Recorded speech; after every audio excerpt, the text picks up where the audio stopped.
Vigiai. O inimigo vem disfarçado. São Ciprianos de Cartago.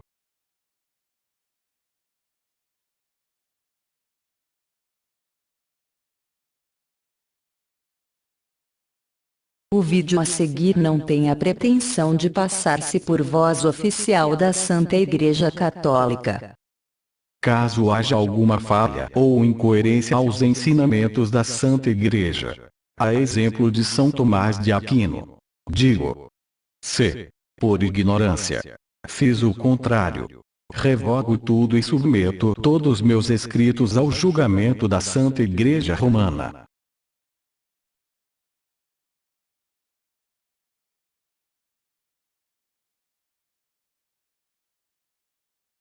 Vigiai, o inimigo vem disfarçado. Vós sois o sal da terra. Diz o Senhor, e ainda nos recomenda que sejamos simples pela inocência e prudentes na simplicidade. Nada, pois, é mais importante para nós, irmãos diletíssimos, quanto vigiar com todo cuidado para descobrir logo e, ao mesmo tempo, compreender e evitar as ciladas do inimigo traiçoeiro. Sem isso, embora sejamos revestidos de Cristo, que é a sabedoria de Deus Pai, nos mostraríamos menos sábios na defesa da salvação. De fato, não devemos temer só a perseguição e os vários ataques que se desencadeiam abertamente para arruinar e abater os servos de Deus. Quando o perigo é manifesto, a cautela é mais fácil. O nosso espírito está mais pronto para lutar contra um adversário abertamente declarado. É mais necessário ter medo e guardar-nos do inimigo que penetra às escondidas, e se vai insinuando oculta e tortuosamente com falsas imagens de paz. Bem lhe convém o nome de serpente. Essa foi sempre a sua astúcia, esse foi sempre o tenebroso e pérfido engano com que tenta seduzir o homem. Já no começo do mundo mentiu e enganou as almas crédulas e ingênuas dos nossos primeiros pais, acariciando-as com palavras falazes. Igualmente ousou tentar a Cristo, nosso Senhor, e se aproximou dele insinuando, disfarçando, mentindo. Foi contudo desmascarado e repelido. Desta vez, foi derrotado porque foi reconhecido e descoberto.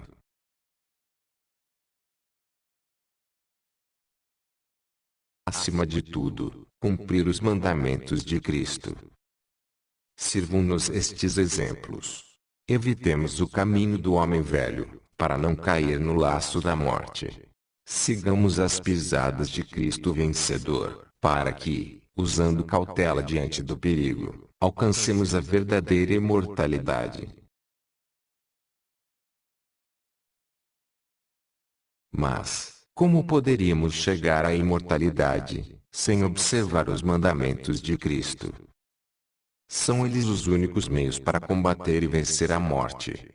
Ele nos avisa: se queres chegar à vida, observa os mandamentos. E, de novo, se fizerdes o que vos mando, já não vos chamarei servos, mas amigos. Esses são os que lhe disserem fortes e firmes. Esses têm fundamento sólido na pedra, e gozam de inabalável resistência contra todas as tempestades e as rajadas do século. Quem ouve as minhas palavras, diz ele, e as cumpre é semelhante ao homem sábio que construiu a sua casa sobre a pedra. Desceu a chuva, desabaram as correntes, sopraram os ventos, batendo contra aquela casa, e ela não caiu porque fora fundada na pedra. Devemos, pois, prestar atenção às suas palavras, devemos aprender e praticar o que lhe ensinou e o que fez. Como poderia asseverar que acredita em Cristo aquele que não cumpre o que Cristo mandou? E como conseguirá o prêmio da fé aquele que recusa a fé no que foi mandado?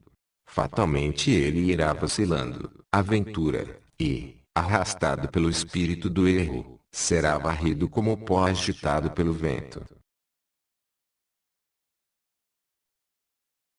Nunca poderão conduzir à salvação os passos daquele que não adere à verdade da única via que salva.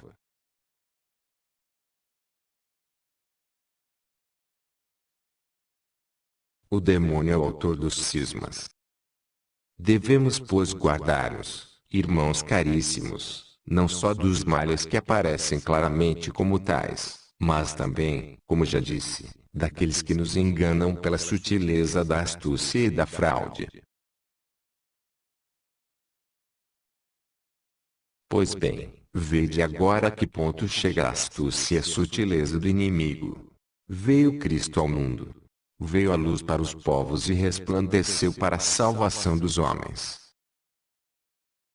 Com isto ficou descoberto e derrotado o antigo adversário.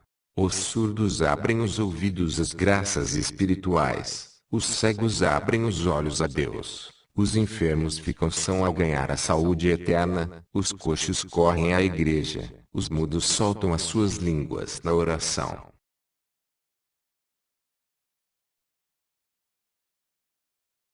Então, o que faz o malvado? Inventa nova fraude para enganar os incautos com o próprio título do nome cristão. Introduz as heresias e os cismas para derrubar a fé, para contaminar a verdade e dilacerar a unidade. Assim, não podendo mais segurar os seus na cegueira da antiga superstição, os rodeia, os conduz ao erro por novos caminhos. Rouba a igreja aos homens e, fazendo-lhes acreditar que alcançaram a luz e se subtraíram à noite do século, envolve-os ainda mais nas trevas. Não observam a lei do Evangelho de Cristo e se dizem cristãos, andam na escuridão e pensam que possuem a luz. Nisto são iludidos e lisonjeados pelo adversário, que, como diz o apóstolo, se transfigura em anjo de luz. Disfarça seus ministros em ministros de justiça, ensina-lhes a dar à noite o nome de dia, a perdição o nome de salvação, ensina-lhes a propalar o desespero e a perfídia sob o rótulo da esperança e da fé, a apregoar o anticristo com o nome de Cristo. Mestres na arte de mentir, diluem com as suas sutilezas toda a verdade. Isto acontece, irmãos caríssimos, porque não se bebe a fonte mesma da verdade, não se busca aquele que é a cabeça, nem se observam os ensinamentos do Mestre Celestial.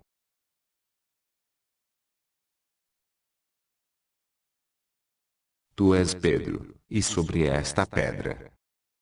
Quem presta atenção a estes ensinamentos não precisa de longo estudo, nem de muitas demonstrações.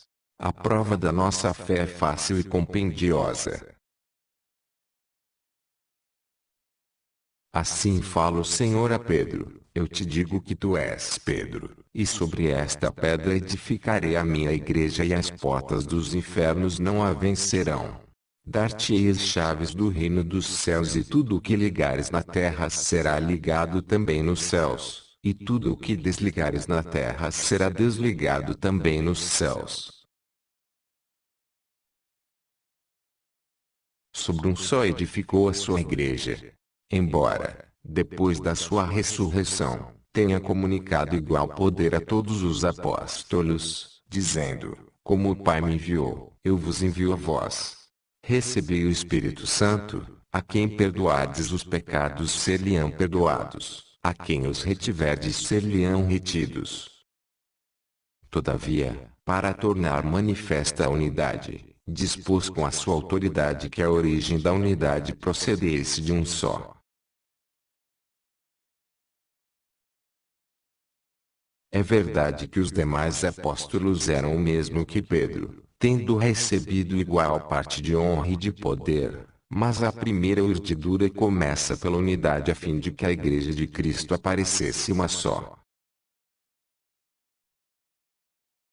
O Espírito Santo, falando na pessoa do Senhor, designa esta igreja única quando diz no Cântico dos Cânticos: uma só é a minha pomba, a minha perfeita, única filha da sua mãe sem igual para a sua progenitora. Paulo apóstolo inculca o mesmo ensinamento e mostra o sacramento da unidade, dizendo: um só corpo e um só espírito, uma é a esperança da vossa vocação, um Senhor, uma fé, um batismo, um só Deus.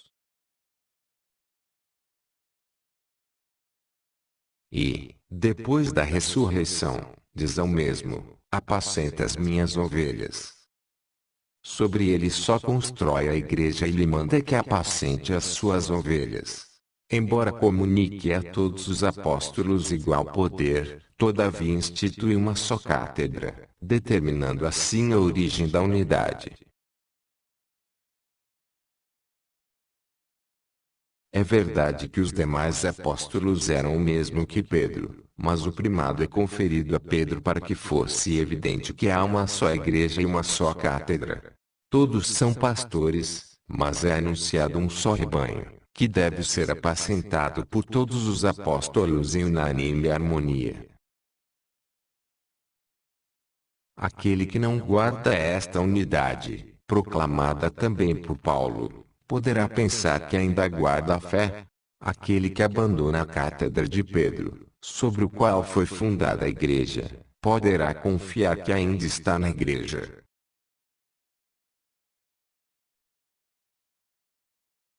A igreja única e universal, muitos são os raios, uma luz.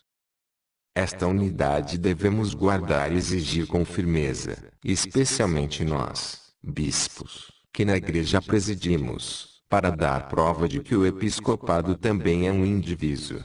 Ninguém engane os irmãos com mentiras, ninguém corrompa a pureza da fé com pérfidos desvios.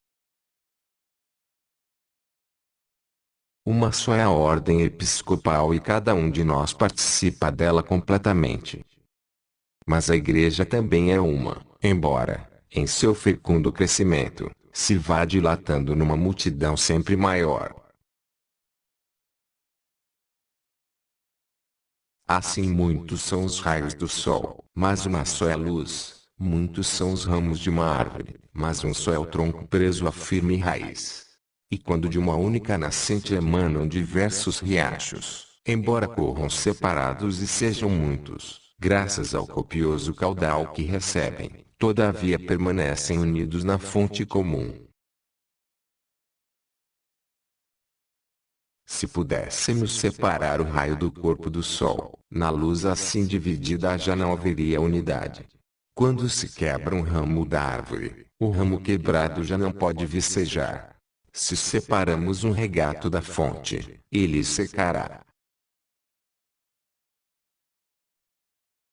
Na sua exuberante fertilidade, estende os seus ramos em toda a terra, derrama suas águas em vivas torrentes, mas uma só é a cabeça, uma fonte, uma mãe, tão rica nos frutos da sua fecundidade. Do parto dela nascemos, é dela o leite que nos alimenta, dela o espírito que nos vivifica. Única esposa de Cristo, não pode ter Deus por pai, quem não tem a igreja por mãe. A esposa de Cristo não pode tornar-se adúltera, ela é incorruptível e casta. Conhece só uma casa, observa, com delicado pudor, a inviolabilidade de um só tálamo. É ela que nos guarda para Deus e torna partícipes do reino os filhos que gerou. Aquele que, afastando-se da igreja, vai juntar-se a uma adúltera, fica privado dos bens prometidos à igreja. Quem abandona a igreja de Cristo não chegará aos prêmios de Cristo. Torna-se estranho, torna-se profano, torna-se inimigo. Não pode ter Deus por pai quem não tem a igreja por mãe. Como ninguém se pôde salvar fora da arca de Noé, assim ninguém se salvar fora da igreja. Nota: aqui Cipriano fala dos obstinados que, conhecendo a verdade, insistem, por ódio ou comodismo pagão, em se apartar da Igreja de Cristo. O Senhor nos alerta e diz: quem não está comigo está contra mim, quem comigo não recolhe, dissipa. Quem rompe a paz e a concórdia de Cristo trabalha contra Cristo. Quem faz colheita em outra parte, fora da igreja, esse dissipa a igreja de Cristo.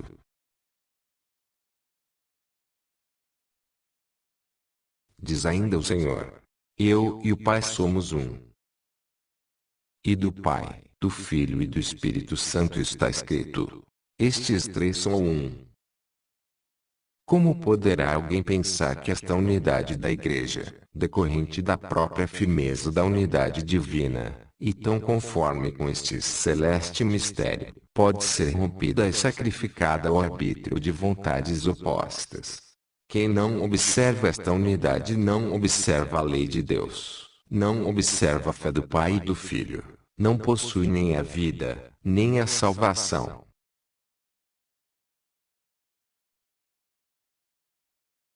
A túnica inconsutil de Cristo, a Igreja única e universal. Este sacramento da unidade, este vínculo de concórdia inviolada e sem rachadura, é figurado também pela túnica do Senhor Jesus Cristo. Como lemos no Evangelho, ela não foi dividida, nem, de modo algum, rasgada, mas sorteada. Isto quer dizer que quem toma a veste de Cristo e tem a dita de se revestir do próprio Cristo, deve receber a sua túnica toda inteira e possuí-la intacta e sem divisão. Diz a Divina Escritura, quanto à túnica, visto que, desde a parte superior, era feita de uma única tecedura, sem costura alguma, disseram: não a dividamos, mas lancemos-lhe a sorte para ver a quem toca. A unidade da túnica derivava da sua parte superior, em nosso caso, do céu e do Pai Celeste. Aquele que a recebia e guardava não podia rasgá-la de modo nenhum. De fato, ela era resistente e sólida por ser constituída de um modo inseparável. Não pode possuir a veste de Cristo aquele que rasga e divide a igreja de Cristo.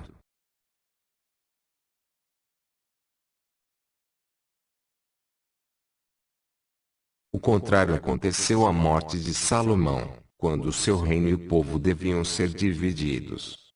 O profeta Aías, indo ao encontro do rei Jeroboão no campo, cortou seu manto em 12 partes, dizendo: toma para ti 10 partes. Porque assim diz o Senhor: eis que eu divido o reino da mão de Salomão, a ti darei 10 cetros e 2 ficarão para ele, por causa do meu servo Davi de Jerusalém, a cidade eleita em que eu pus o meu nome.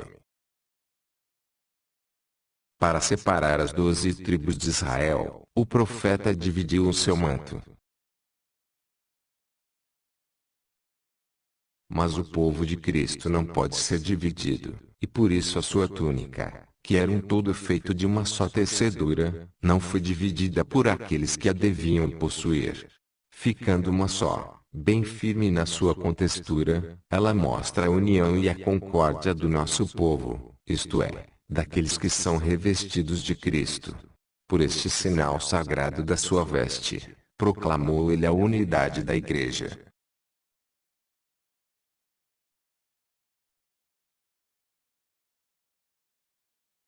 Só com pedras vivas pode ser reunida a igreja em um só corpo. É o Espírito que a torna perfeita no amor. A unidade dos batizados é ao mesmo tempo um dom do Espírito Santo e um fruto da Eucaristia.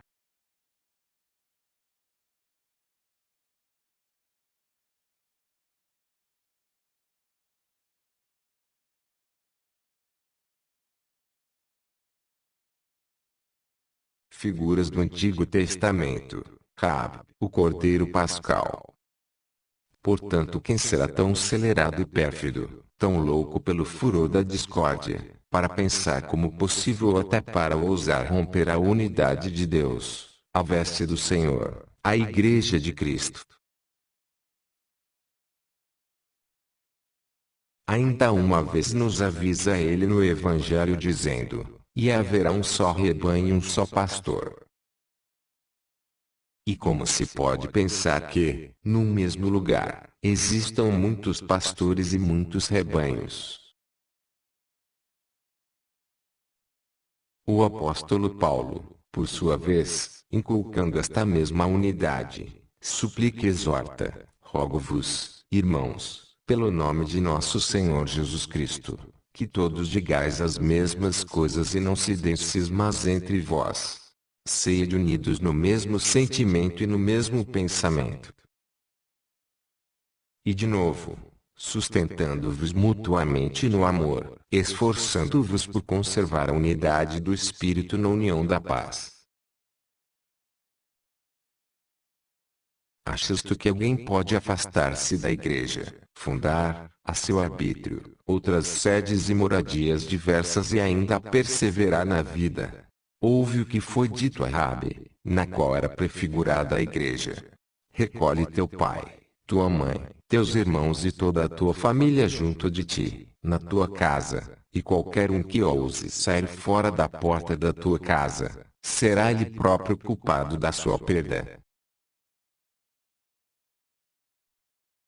Igualmente o sacramento da Páscoa antiga, como lemos no Êxodo, exigia que o cordeiro, morto como figura de Cristo, fosse comido numa só casa. Eis as palavras de Deus: seja comido numa só casa, não jogueis fora da casa carne alguma dele.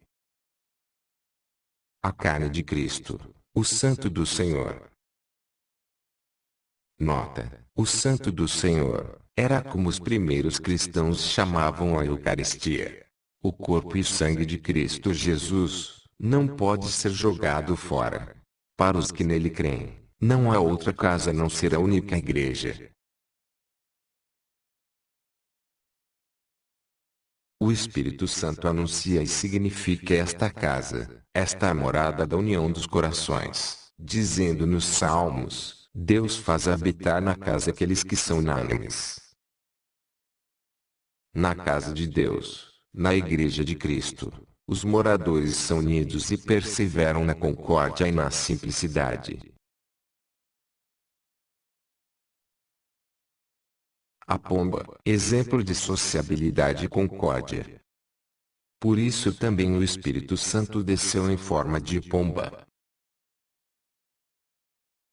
Animal simples e alegre, sem amargura alguma de fel, incapaz de se enfurecer, não morde, não arranha com as unhas. Prefere as moradias dos homens e gosta de habitar numa mesma casa. Quando criam, as pombas cuidam dos filhotes juntamente. Quando viajam, voam pertinho umas das outras. Passam o tempo em tranquilos arrulhos, manifestam a concórdia e a paz beijando-se no rosto.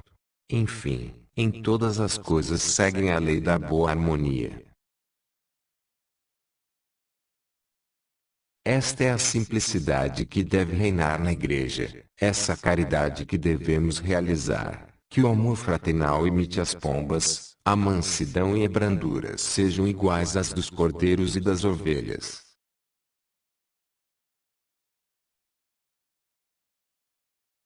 Devemos alegrar-nos quando os que têm esses sentimentos se separam da igreja. Assim as pombas e as ovelhas de Cristo não serão contagiadas pela sua maldade e pelo seu veneno. Não podem conciliar-se e juntar-se a amargura e doçura, trevas e luz, chuva e céu sereno, guerra e paz, esterilidade e fecundidade, secura e manancial, tempestade e bonança.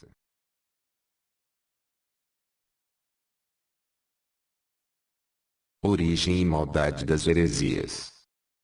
A origem de onde nasceram frequentemente e continuam nascendo as heresias é a seguinte: há mentes perversas e sem paz, que, discordando em sua perfídia, não podem suportar a unidade. O Senhor, por seu lado, respeita a liberdade do arbítrio humano, Permite e tolera que isto aconteça, a fim de que o crisol da verdade purifique os nossos corações e as nossas mentes, e, na provação, resplandeça com a luz inequívoca a integridade da fé. O Espírito Santo nos previne, por meio do apóstolo. Convém que haja heresias para que entre vós se tornem manifestos os que resistem à prova. Assim, aqui mesmo, antes do dia do juízo, são divididas as almas dos justos e dos perversos e as palhas são separadas do trigo.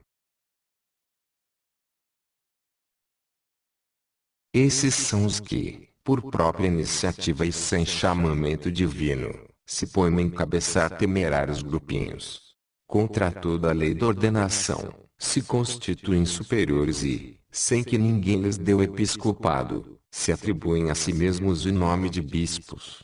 A eles faz alusão o Espírito Santo, no Salmo, falando dos que estão sentados em cátedras de pestilência, porque são peste infecciosa da fé. Mestres na arte de corromper a verdade, eles enganam com bocas de serpente, vomitando de suas línguas pestilentas peçonhas mortíferas. Os seus discursos brotam como chaga cancerosa, o trato com eles deixa no fundo de cada coração um veneno mortal. O batismo cismático. Contra esses homens brada ao Senhor, para afastar ou retirar deles o seu povo desviado. Não escuteis os sermões dos pseudo-profetas, porque vivem iludidos pelas alucinações do seu coração. Falam, mas não as palavras do Senhor. Aos que rejeitam a palavra de Deus dizem eles: tereis a paz, vós e todos os que andam segundo as próprias vontades. Não virá mal algum, ainda sobre aqueles que seguem os erros do próprio coração. Eu não lhes falei e eles vão profetando. Se tivessem atendido ao meu conselho, ouvido as minhas palavras e as tivessem ensinado ao meu povo, eu os teria convertido dos seus perversos pensamentos.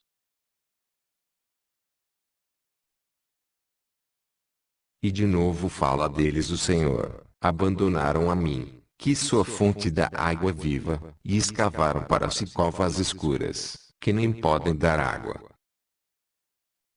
Nota: tradução literal do texto latino antigo. As versões tiradas do hebraico dizem: cisternas fendidas, que não retêm água. Enquanto não pode haver senão um batismo, eles pensam que podem batizar. Abandonaram a fonte da vida e ainda prometem a graça da água que dá a vida e a salvação. Lá os homens não são purificados, mas, ao contrário, mais poluídos. Lá os pecados não são perdoados, mas, antes, aumentados. Aquele nascimento não gera filhos para Deus, mas para o demônio. Nota: esta recusa do batismo dos hereges é consequência do pensamento vigente. Este pensamento afirmava que qualquer violação na unidade da Igreja significava a perversão total da fé. Hoje, a Igreja aceita o batismo das denominações protestantes tradicionais. Os que pretendem nascer por meio da mentira não recebem absolutamente as promessas da verdade. Gerados pela perfídia, não alcançam a graça da fé. Aqueles que, no delírio da discórdia, quebraram a paz do Senhor, não podem chegar ao prêmio da paz. Onde dois ou três. Alguns se enganam a si mesmos com uma presunçosa interpretação das palavras do Senhor, que disse: onde quer que se encontrem dois ou três reunidos em meu nome, eu mesmo estou com eles. São falsificadores do Evangelho, intérpretes mentirosos. Apegam-se ao que é dito depois, esquecendo o que foi dito antes. Lembram-se de uma parte da frase e, astutamente, deixam do lado a outra. Assim como eles se separaram da igreja, do mesmo modo truncam o sentido de uma única sentença. De fato, o que queria dizer Nosso Senhor? Para inculcar aos seus discípulos a união e a paz, diz ele: eu vos afirmo que, se dois de vós concordarem na terra em pedir qualquer coisa, ela lhes será outorgada por meu Pai que está nos céus. E continua: onde quer que se encontrem dois ou três reunidos em meu nome, eu mesmo estou com eles, mostrando que o que mais vale na oração não é o número dos que oram, mas a sua união de espírito. Se dois de vós concordarem na terra, diz ele, antes exige a união, põe na frente a paz. O seu primeiro e mais firme preceito é que entre nós haja acordo. E como poderá estar de acordo com alguém aquele que está em desacordo com o corpo da igreja e a totalidade dos irmãos? Como poderão estar reunidos dois ou três em nome de Cristo, se é patente que estão separados de Cristo e do seu Evangelho? De fato não somos nós que nos apartamos deles, mas eles de nós. E quando, em seguida, formando entre si vários grupos, deram origem a heresias e cismas, abandonaram a cabeça e a fonte da verdade.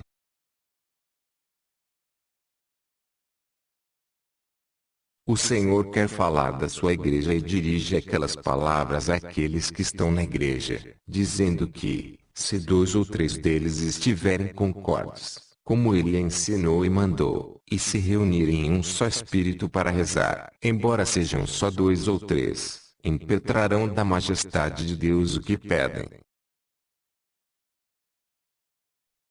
Onde quer que se encontrem reunidos em meu nome dois ou três, eu mesmo estou com eles. Quer dizer com os simples, com os pacíficos, com os que temem a Deus e observam os seus preceitos.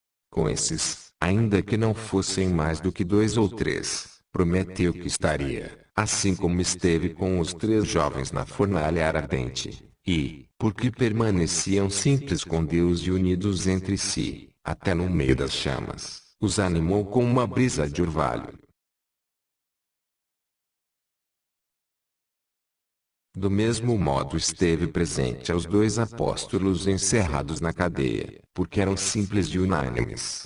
Ele mesmo abriu as portas do cárcere e os conduziu de novo à praça para que pregassem à multidão a palavra que tão fielmente anunciavam. Por conseguinte, quando o Senhor coloca entre os seus preceitos estas palavras, onde quer que se encontrem dois ou três reunidos em meu nome, eu mesmo estou com eles. Não quer separar os homens da igreja, pois ele mesmo instituiu e formou a igreja, mas ao contrário, repreendendo os pérfidos pela discórdia e encarecendo, com a sua própria voz, a paz aos fiéis, quer mostrar que ele está mais com dois ou três que oram unânimes, do que com muitos que oram na dissidência, e que obtém mais a prece e concorde de poucos que a oração sediciosa de muitos. Não achará Deus propício quem não está em paz com o irmão. Por isto, quando ensinou o modo de orar, acrescentou, quando estiverdes em pé para orar, perdoai, se por acaso tendes mágoa contra alguém, a fim de que vosso Pai que está nos céus vos perdoe também os pecados. E se alguém vier ao sacrifício, estando de mal com alguém, ele o afasta do altar e ordena que, antes, se ponha de acordo com o irmão, e só depois volte em paz para oferecer a Deus a sua dádiva. Deus não olhou aos presentes de Caim. Porque aquele que, pelo rancor da inveja, não tinha paz com o irmão, não podia encontrar a Deus propício. Que espécie de paz podem pretender os inimigos dos irmãos? Que sacrifício pensam eles oferecer, enquanto não são que rivais dos sacerdotes? Julgam que Cristo esteja presente nas suas reuniões, enquanto se reúnem fora da Igreja de Cristo. Nenhum martírio lava a mancha da discórdia. Ainda que esses homens fossem mortos pela confissão do nome cristão, o seu sangue não lavaria esta mancha. O pecado da discórdia é tão grande e tão imperdoável, que não se apaga nem pelos tormentos. Não pode ser mártir quem não está na igreja, não pode alcançar o reino quem abandonou aquela que nasceu para reinar. Cristo nos deu a paz. Ele nos mandou que fôssemos concordes e unidos. Ordenou que os laços do amor e da caridade fossem conservados intactos e sem rachadura. Não pode iludir-se de ser mártir aquele que não conservou a caridade fraterna. O apóstolo Paulo ensina e testemunha isto mesmo quando diz: ainda que eu tivesse fé para remover as montanhas, mas não tivesse a caridade, eu nada seria. Ainda que distribuísse em alimento dos pobres tudo o que é meu, e entregasse o meu corpo às chamas, mas não tivesse a caridade, de nada adiantaria. A caridade é magnânima, a caridade é benigna, a caridade não rivaliza, não faz mal, não se pavoneia, não se irrita, não pensa com maldade, tudo ama, tudo crê, tudo espera, tudo suporta. A caridade jamais termina. A caridade nunca termina, ela estará sempre no reino, durará eternamente pela unidade dos irmãos em mútua harmonia. A discórdia não entra no reino dos céus.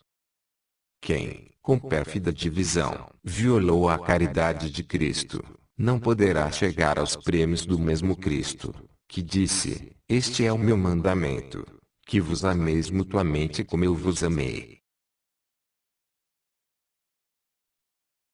Quem vive sem caridade está sem Deus. Eis a voz do bem-aventurado apóstolo João. Deus é amor. Quem permanece no amor permanece em Deus e Deus nele. Não podem permanecer com Deus os que não quiseram estar unidos na Igreja de Deus. Ainda que, lançados no fogo, fossem consumidos pelas chamas ou perdessem a vida sendo expostos às feras, tudo isto não seria uma coroa da fé, mas, antes, um castigo da sua perfídia. Não seria o desfecho glorioso de uma vida religiosa intrépida, mas um fim sem esperança. Um homem assim poderia ser morto, mas não coroado.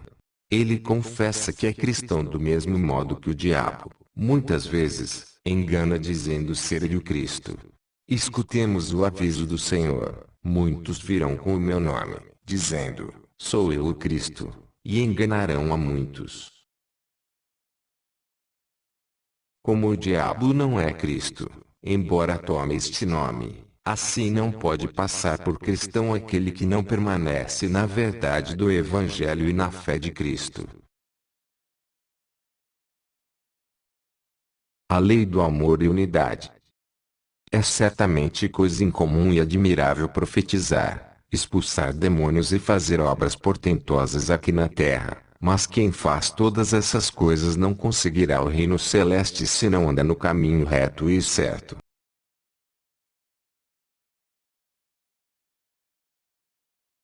Ouçamos ainda o Senhor. Muitos me dirão naquele dia: Senhor, Senhor, não te lembras que em teu nome profetizamos e em teu nome expulsamos demônios, e em teu nome fizemos obras portentosas? Eu porém lhes direi: jamais vos conheci, apartai-vos de mim, vós que praticais a iniquidade. É necessária a justiça para que alguém possa ser premiado por Deus. É necessário obedecer aos seus mandamentos e aos seus avisos, para que os nossos méritos alcancem a recompensa.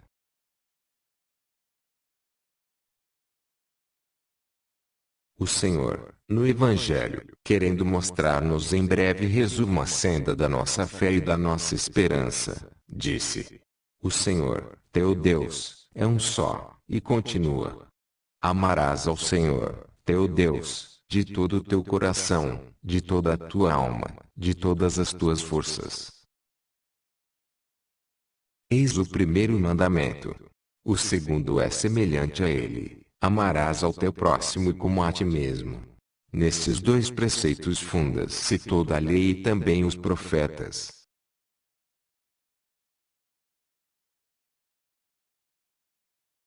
Com a sua autoridade ensinou, ao mesmo tempo, a unidade e o amor.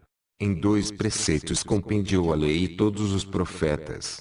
Mas que unidade observa, que amor pensa praticar aquele que, como doido pelo furor da discórdia, divide a igreja, destrói a fé, perturba a paz, aniquila a caridade, profana o sacramento.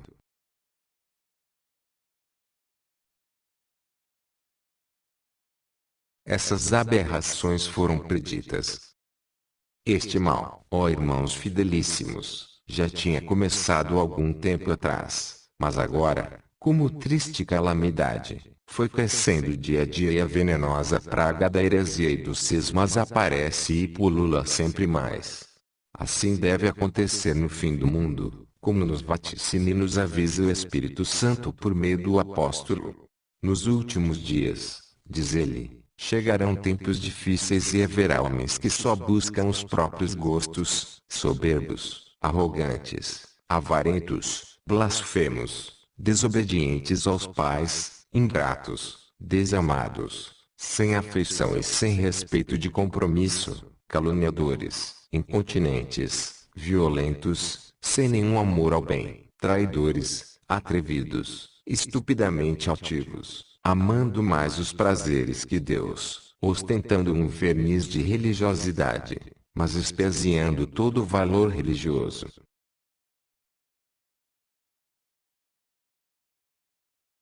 Deles são os que se insinuam nas casas e conquistam mulherzinhas carregadas de pecados, que se deixam levar por várias volúpias e se mostram sempre curiosos de saber, mas nunca chegam ao conhecimento da verdade. E como Diemes e Mambres fizeram resistência contra Moisés, assim estes resistem à verdade. Mas não serão bem-sucedidos, porque a sua incapacidade será a todos manifesta, como aconteceu àqueles.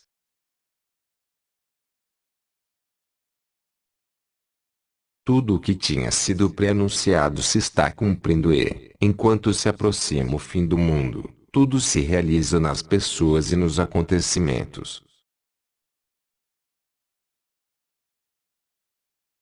O adversário está solto. Cada vez mais, o erro vai espalhando seus enganos. A insensatez gera orgulho, arde a inveja, a cobiça chega até a cegueira, a impiedade deprava, a soberba incha, a discórdia exaspera, a ira enfurece.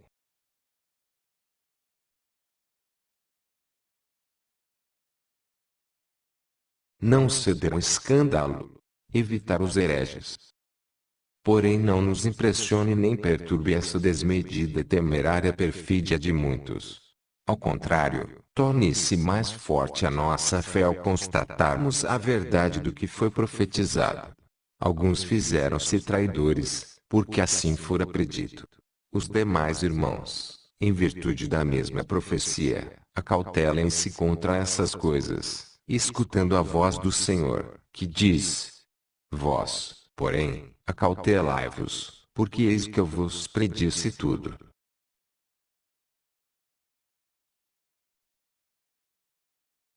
Evitai, pois, eu vô-lo peço, irmãos, esses homens e repeli, de vosso lado e de vossos ouvidos suas perniciosas conversas, como se repele um contágio mortífero. Está escrito: cerca os teus ouvidos com uma sebe de espinhos e não ouças a língua maldosa. E ainda, as péssimas conversas corrompem até as pessoas de boa índole. O Senhor nos recomenda que evitemos essa gente. São cegos, diz ele, e guias de cegos. Quando é um cego que conduz outro cego, caem juntos na fossa. Convém estar longe e fugir de qualquer um que se separou da igreja. É um transviado, um culpado. Ele se condena por si próprio. Poderá pensar que está com Cristo aquele que está tramando contra os sacerdotes de Cristo e se separa da comunidade do seu clero e do seu povo? Ele levanta armas contra a igreja e resiste às ordens de Deus. Adversário do altar, rebelde contra o sacrifício de Cristo, traidor na fé, sacrílego na religião, servo intratável, filho ímpio, irmão inimigo, despreza os bispos e abandona os sacerdotes de Deus e ousa erguer um outro altar, pronunciar com voz ilícita uma outra prece, profanar, com falsos sacrifícios, a hóstia do Senhor, e esquece que quem vai contra as ordens de Deus será punido com os divinos castigos pela sua atrevida audácia. Nota: parece até intolerância de São Cipriano, mas defender a fé não é intolerância. A culpa não é tanto estar fora da igreja um infiel, mas em ter saído da igreja e teimar numa fé não verdadeira e pervertida perfídia. São Cipriano deseja defender os que permanecem na igreja, das falsas doutrinas dos hereges, e não incitar um preconceito gratuito.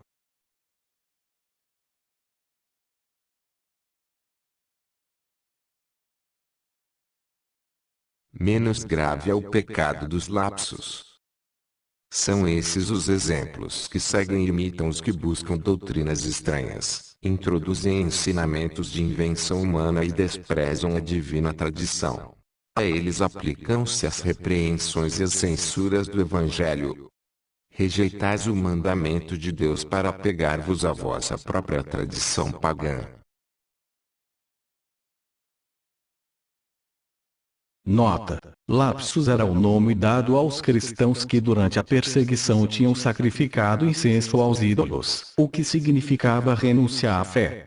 Para serem reintegrados na comunidade da igreja deviam se submeter às penitências prescritas.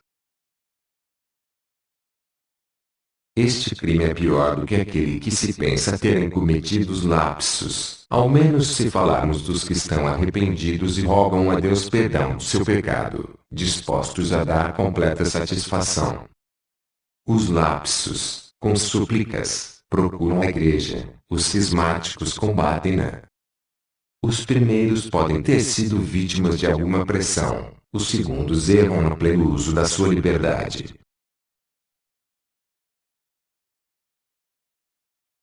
O lapso pecou só uma vez, o outro continua pecando a cada dia.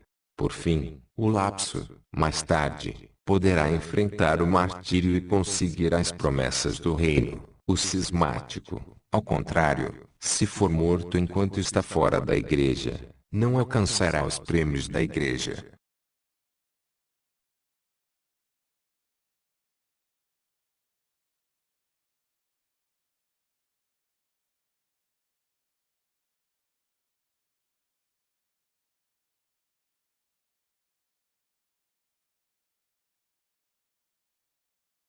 O lapso pecou só uma vez, o outro continua pecando a cada dia. Por fim, o lapso, mais tarde, poderá enfrentar o martírio e conseguir as promessas do reino. O cismático, ao contrário, se for morto enquanto está fora da igreja, não alcançará os prêmios da igreja. Apelo aos que foram enganados.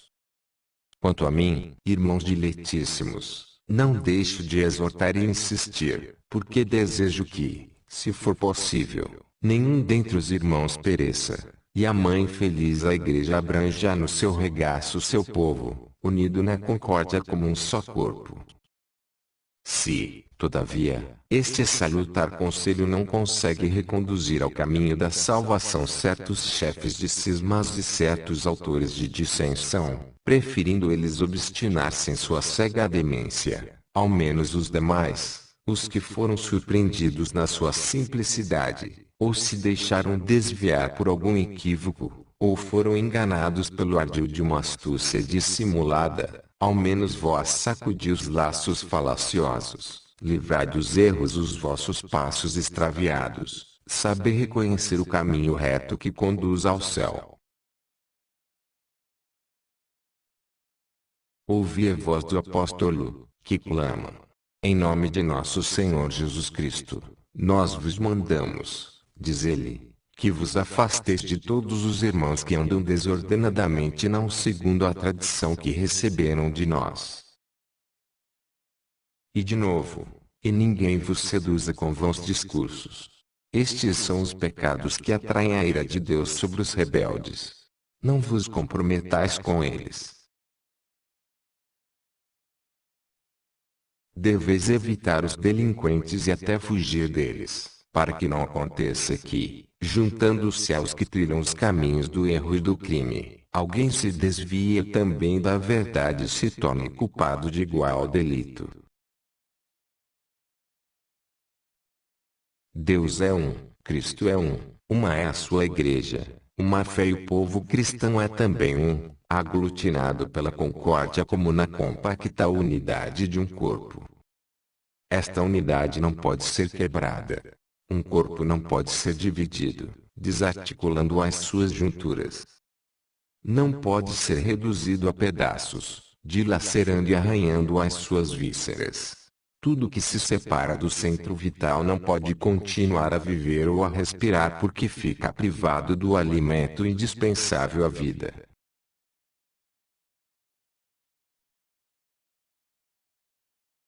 Bem-aventurados os pacíficos. O Espírito Santo assim nos fala: quem é o homem que quer viver e deseja ver dias excelentes? Refreia do mal a tua língua, e os teus lábios não falem insidiosamente. Evita o mal e faz o bem, busca a paz e segue. O filho da paz deve buscar a paz, deve procurá-la. Quem conhece e ama o vínculo da caridade deve guardar a sua língua do flagelo da dissensão. O Senhor, já próximo à paixão, entre outros preceitos e ensinamentos salutares, acrescentou o seguinte: eu vos entrego a paz, eu vos dou a minha paz. Esta é a herança que nos deixou. Todos os dons e todos os prêmios das suas promessas estão incluídos nisto, a inviolabilidade da paz.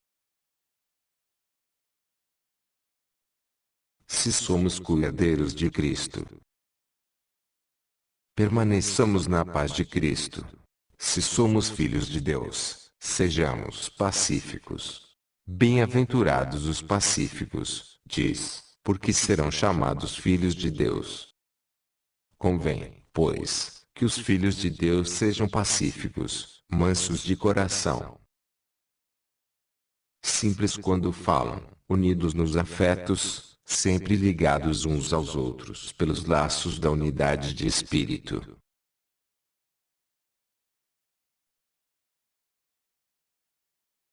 O exemplo dos primeiros cristãos. Essa unidade reinou ao tempo dos apóstolos e a nova plebe, o povo dos que acreditaram, guardava os preceitos do Senhor e ficava fiel à sua caridade. Prova-o a divina Escritura, dizendo: a multidão daqueles que acreditaram se comportava como se fossem todos uma só alma e uma só mente. E antes, estavam perseverando todos unânimes na oração com as mulheres e Maria, a mãe de Jesus, e seus irmãos. Por isto oravam de modo eficaz e podiam confiar em alcançar o que estavam pedindo a misericórdia divina. Exortação para uma vida cristã integral. Entre nós, ao contrário, esta união está demasiado relaxada, e ao mesmo tempo aparece muito enfraquecida a generosidade nas obras boas. Então vendiam as suas casas e as suas propriedades e entregavam o preço aos apóstolos, para que fosse distribuído aos pobres, assim colocavam seus tesouros no céu. Hoje nem se dão os dízimos dos patrimônios e, enquanto o Senhor diz vendei Nós preferimos comprar e possuir mais. Como, entre nós, murchou o vigor da fé, como esmoreceu a força daqueles que creem. Por isto, Senhor, falando destes nossos tempos, diz no Evangelho: quando vier o Filho do Homem, pensas que encontrará fé na terra? Vemos que está acontecendo o que ele predisse. No que diz respeito ao temor de Deus, à lei da justiça, ao amor, às obras, não há mais fé. Ninguém se preocupa com as coisas que hão de vir, ninguém pensa no dia do Senhor, na ira de Deus, nos futuros suplícios dos incrédulos, nos eternos tormentos destinados aos pérfidos. Se crescemos, a nossa consciência teria medo de tudo isto. Se não temos medo, é sinal que não cremos. Quem acredita se acautela, quem se acautela se salva.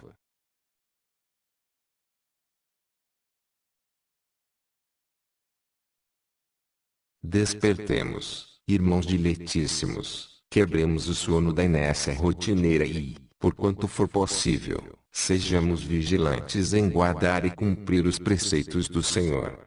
Sejamos prontos, como Ele seja, quando diz: Estejam cingidos os vossos rins, e as lâmpadas acesas nas vossas mãos, e vós sede semelhantes a homens que esperam o seu dono, quando voltar das núpcias, para lhe abrirem logo que ele chegar e bater. Bem-aventurados os servos que o Senhor, chegando, encontrar vigilantes. É necessário que estejamos cingidos, a fim de que, quando vier o dia da partida, não sejamos surpreendidos cheios de impedimentos e de embaraços. Fique sempre viva a nossa luz e brilhe em boas obras, para nos guiar da noite deste mundo aos esplendores da claridade eterna. Sempre solícitos e cautos, fiquemos à espera da chegada repentina do Senhor. Quando Ele bater, encontre a nossa fé vigilante com uma tal vigilância que mereça receber o prêmio do mesmo Senhor.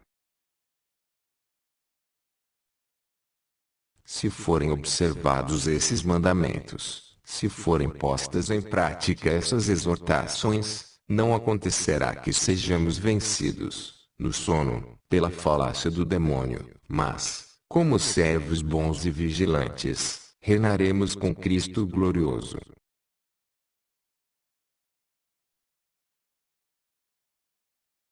São Cipriano de Cartago.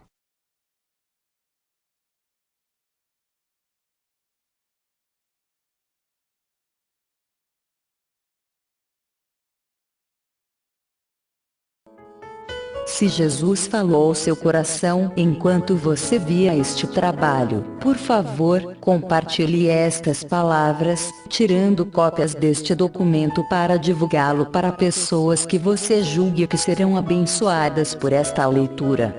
Por favor, permita que o Espírito Santo guie na evangelização, de acordo com os dons que ele lhe concedeu.